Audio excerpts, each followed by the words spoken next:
సరే, కూటమి నేతలకు అన్నామలై పాఠం ఏంటి? ఇది కూడా కూటమి ముఖ్యంగా పవన్ కళ్యాణ్కి సంబంధించి. ఎందుకంటే అన్నామలైతో దక్షిణ భారతంలో పోటీ పడదగిన వ్యక్తి ఎవరైనా ఉంటే పవన్ కళ్యాణ్ ఒకరే. సనాతన ధర్మం వీటన్నిటిలో బీజేపీ దాన్ని మించి మనిషి చాలా ఆవేశపడి చాలా మాట్లాడారు. అన్నామలైతో కూడా కలిసి సభలు పెట్టారు. అన్నామలై నియోజకవర్గంలో ప్రచారం చేయడానికి నారా లోకేష్ కూడా వెళ్ళారు. అంటే అంతగా తెలుగు ప్రజలకు అన్నామలై పేరు పరిచయం అయింది. కానీ అన్నామలై బీజేపీ నుంచి రాజీనామా చేశారు. అవును, ఆయన ఐపీఎస్ ఆఫీసరు. చాలా ఉద్రేకంగా మాట్లాడి ఒకసారి దశలో చాలా ఉద్రేకాలు కూడా పెంచాడు తమిళనాడులో.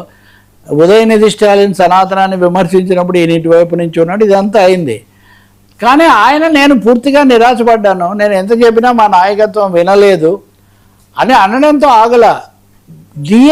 బీజేపీ ఇక్కడ గెలుస్తుందన్న నమ్మకం నాకు లేదు. అందుకనే నేను వెనక్కి వెళ్తున్నాను. నాకు రాజ్యసభ స్థానం ఇస్తానన్నా చాలా ఆఫర్స్ ఇచ్చి ఆయన వెళ్ళి అమిత్ షాతో మాట్లాడారు. లేదు అమిత్ షా ఆయన వెళ్లకుండా మేము అన్నామలైని ఆపగలము అని కూడా బీజేపీ వాళ్ళు ఆర్ఎస్ఎస్ వాళ్ళు ఇన్పుట్స్ ఇచ్చారు. కానీ ఆయన బయటికి వెళ్ళిపోతున్నాడు. అంటే దక్షిణ భారతదేశంలో బీజేపీ ఆర్ఎస్ఎస్ తరహా రాజకీయాలకు పెద్దగా అవకాశం లేదు అన్న ఒక స్పష్టమైన గుర్తింపు రాబట్టే అన్నామలై వెళ్ళిపోతున్నట్టుగా మనకు స్పష్టంగా మనకు కనిపిస్తుంది.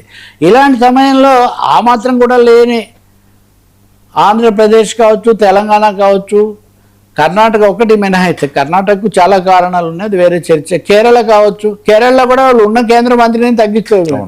కేంద్ర మంత్రి రాజ్యసభ కూడా తగ్గిస్తున్నారు. అందరూ బయటకు వస్తుంటే లేదా బయటికి పంపించబడుతుంటే ఆంధ్రప్రదేశ్లో ముఖ్యంగా తెలుగుదేశం జనసేన నాయకులు మటుకు బీజేపీని మించిపోయి పూర్తి మేము మద్దతుగా ఉంటాము, దాంతోనే ఉంటామని ఇంత ప్రకటిస్తున్నారు కదా.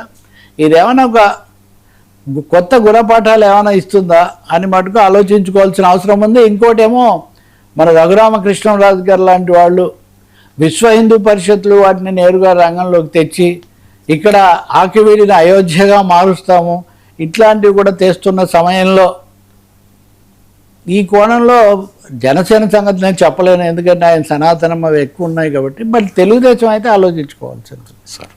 సార్, డేటా సెంటర్ల ముప్పు, బీచ్ల్లో బార్లు దారుణంగా నిన్న